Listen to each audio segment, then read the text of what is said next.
Ito naman mga ka-smile, ating lulutuin yung ating chicken liver. Yan, bawang sibuyas at saka garlic. Yan. Ayan, lulutuin din natin. Lulutuin natin ng adobong atay. Ayan. Chicken liver.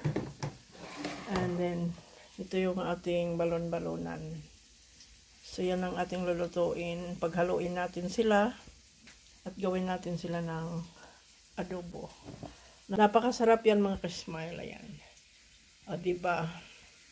Lutuin natin ng chicken liver. Ating chicken balon-balonan.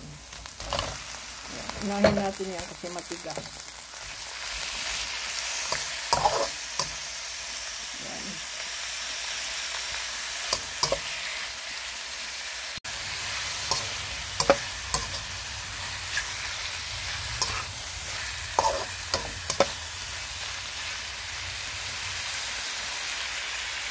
Isunod na natin yung chicken liver. Yan. Ayan. Hindi ko isama yung sabaw niya, yung tubig kasi magtutubig naman yan siya. So yan. Ating chicken liver. Marami akong binili mga ka-smile. Kasi gusto kong i-keep siya para mga ilan araw na pwede ilagay. Ilagay mo lang sa freezer. Lutuin ko lang yan. Kasi yung adobo, the more na matagal, the more na masarap siya. So yan, haluin natin. Lakasan natin konti yung apoy. Ayan mga ka-smile. Halo-halo. Ang hirap mag-camera kapag yung kamay mo ay isa ang nakahawak sa camera. So yan mga ka-smile, ang ating chicken liver. Ayan. I-mix natin bago natin ilagay yung sauce. Hayaan muna natin magluto yung chicken. Huwag natin masyadong haluin para kasi madurog yung Takpan muna natin. Ayan, takpan muna natin. Mga ka-smile, linagay na natin yung adobo mix natin na mamasita para halu-haluin na natin siya. Ayan, ibuhos ko na.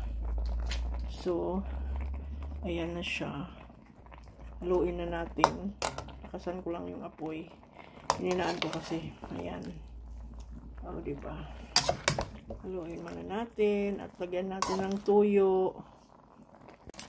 So, ayan, linagyan ko siya ng mga magic sarap mga ka-smile para masarap ang ating adobo.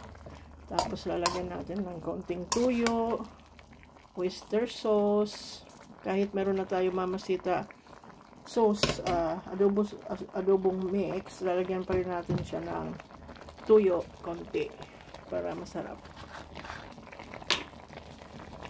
Lagyan natin ng kaunting tuyo. Mamaya na natin ilagay yung vinegar. Ayan. Ayan na mga ka-smile. Hintayin natin maluto, ma-absorb yung mga ingredients natin linagay.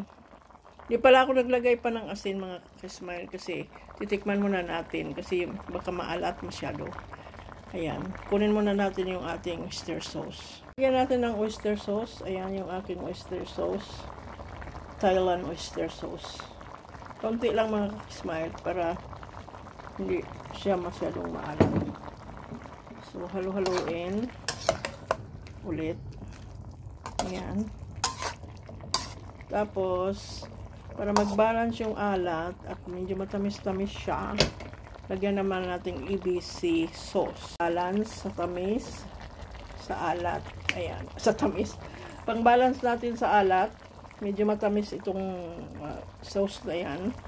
Ayan, lagay natin. Konti lang. Kasi hindi ako maglalagay ng asukal.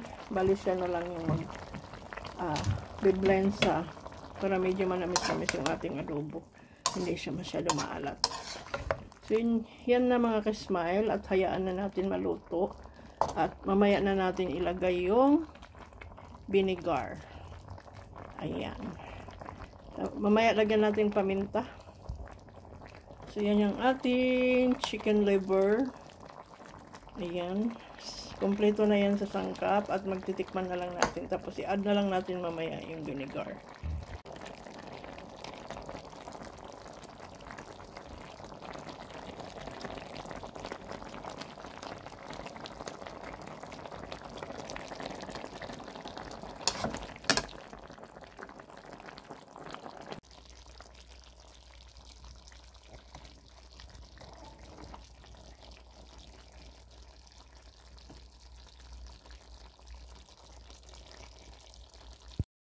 So, ayan mga ka-smile, luto na yung ating adobong liver. Napakasarap niya. Ayan, maraming salamat.